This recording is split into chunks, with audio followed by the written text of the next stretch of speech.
Magandang oras mga ka-Good News Daily TV. Atin bigyan ng reaksyon itong pagbaliktad ng apat na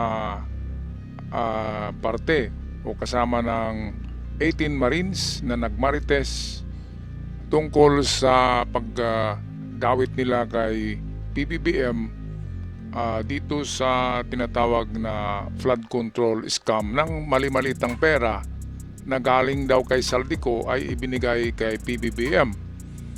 Well, eto na mga kababayan, dahil sa wala na yung kanilang scriptwriter, naglaho na kasi wala ng budget.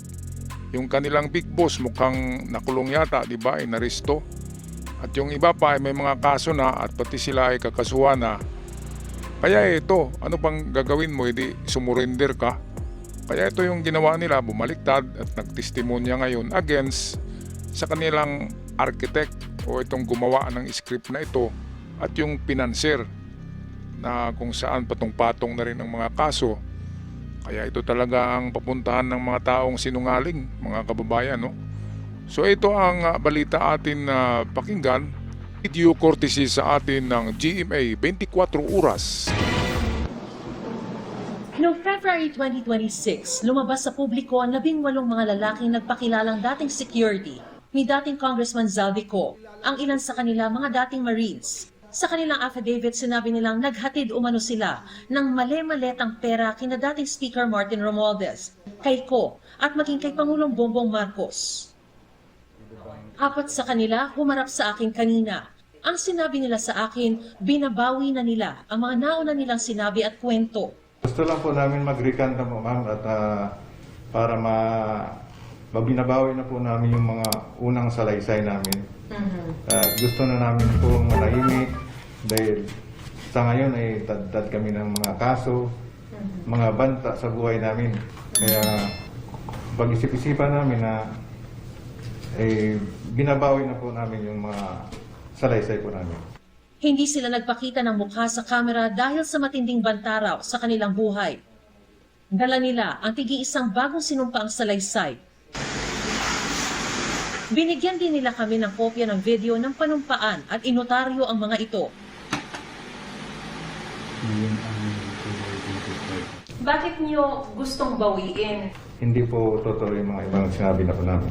Binabawi po namin lahat yung unang salaysay na nagatid namin. At hindi totoo po yung sinasabi namin sa unang sinumpaang salaysay namin. Doon sa sa salaysay namin po, sa unang salaysay po. Sa affidavit. Yung hindi totoo yung sinasabi namin. Bakit niyo ngayon sinasabi na hindi totoo? Pero noon kasi pinanindigan niyo eh. Parang naguguluhan pa kami noon. Tapos ang nagawa ng affidavit namin po ay hindi kami po.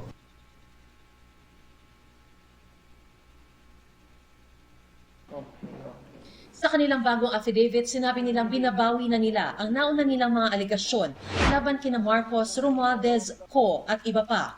Pumirma lang sila sa joint affidavit dahil sa pangakong pera. Una kasi dyan, ma'am, may mga pangako po sa amin. Tulad ng pinansyal na sinasabi nila po na pwede na po kayong hindi magtrabaho ng 2 taon. Tapos meron pa kayong security sa pamilya niyo. Nakapalit ng ano? Kapalit po sa ginawa namin na joint affidavit ko. Tatlo sa humarap sa akin ngayon, pumirma ng affidavit sa Office of the Ombudsman na ginagamit ngayon sa investigasyon kay Romualdez at iba pa. Pero kwento nila, nang humarap raw sila sa Ombudsman, pinilit silang pumirma sa sinumpaang salaysay na gawa na rin daw. Tinakot daw silang sasampahan ng patong-patong na kaso. Ang affidavit daw nila ngayon, sila mismo ang nagsulat at walang namilit. 2 buwan na raw pinag-iisipan ng mga tinaguriang Maleta Boys na ito na bawiin ang una nilang mga salaysay hanggang sa maging buo na raw ang kanilang loob at i-execute ang mga bagong affidavit 2 linggo na nakalilipas. Anila, nag-iisip na rin daw ang iba pa nilang mga kasamahan na pumanig sa kanila. Patuloy na kumukuha ang GMA News na reaksyon mula sa Ombudsman at kay Attorney Baligod na unang nagpakilala sa grupo ng mga sundalo. Yan, so ang ating dinig nito, kaya daw sumama ang mga ito sa pagiging marites na mga Marines, ay meron daw silang 5 million bawat isa. 5 million, hindi akong nagsabi niyan ha. disclaimer lang, yan ay mga balita at vlogs ng noong nakaraang mga buwan. So 5 million ay binigyan lang daw sila ng nasa down payment yata na 500,000 pesos. So ito, dahil sa pera ay nag-i-imagine sila kung ano ang sasabihin. Yan ay nakabase sa script na binigay ng scriptwriter at ng direktor. Kaya kung balik-balik ta rin ang pagtanong sa kanila ay magkabaliktad-baliktad din yung sagot dahil hindi nga totoo, mga kababayan. Kung ano-ano na lang pinapalabas na si Saldico daw ay nandun na kay Donald Trump at sinumbong si PBBM kay Donald Trump. Paano makakalapit yang si Saldico? Wanted yan eh. Kaya yung pilit na binubuhay yung Saldico na pangalan, wala na yan. Siguro tumalon na sa pangpang yan dahil sa malaking problema o kaya nagpa-plastic surgery at naninirahan na ng malayo sa kabihasnan. Okay, so ang sa tingin ko mga kababayan ay bumaliktad itong 4 na marites dahil nga yung pangako sa kanila na proteksyon ng kanilang pamilya, na hindi sila makakasuhan kapag nagsalita sila against the government, ay walang katotohanan dahil ngayon ay patong-patong ng mga kaso nila. At isa pa yung pera, kahit sana makulong daw sila, basta't meron silang 5 million na iwanan sa kanilang pamilya, ay okay lang. Hindi. Yung 500,000 na down, medyo nauubos na rin, o baka ubos na nga. Kaya ano pang ipaglalaban nila ng mga kasinungalingan, na mga manufactured, na mga evidence, manufactured na testimonya, scriptwriter. Kaya ito, ang karma ay mabilis na dumating, pati na doon sa kanilang boss na himas-rihas na rin. Alright, so anong masasabi nyo dito mga ka-Good News Daily TV sa pagbaliktad ng 4 na ito, at yung iba rin ay babaliktad na rin para daw hindi sila makakasuhan? Well, ang sabi ng marami ay bakit hindi makakasuhan?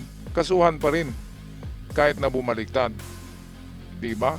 Pero pwedeng bawasan din ng konti ang sentensya dahil nga nagtestimonya na.